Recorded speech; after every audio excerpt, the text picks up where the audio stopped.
Uşaq ailənin deyil, cəmiyyətin gələcəyidir.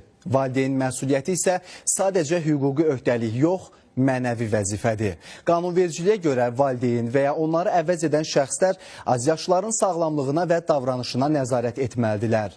Bu, yalnız qanunla məhdudlaşmır. Uşağın nəzarətsiz qalması onu fiziki təhlükə, zərərli mühit, aqressiv təsirlər və cinayət riskləri ilə üzləşdirə bilər.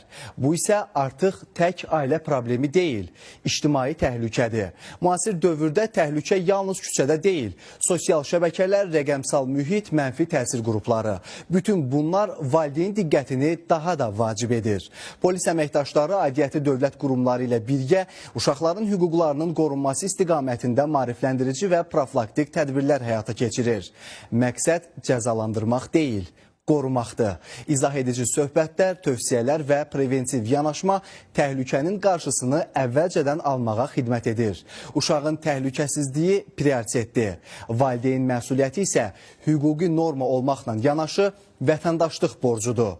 Ona görə də övladlarınızın harda, kimlə və necə vaxt keçirdiyini bilin. Onların rəqəmsal mühitdə hərəkətlərinə nəzarət edin. Davranış dəyişikliklərinə biganə qalmayın.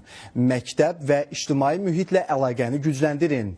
Laqeyd yanaşmayın. Gəlin uşaqları aqressiv təsir yaradan hallardan birgə qoruyaq. Unutmayın ki, bugün göstərilən diqqət sabahın sağlam, güvənli vətəndaşını formalaşdırır.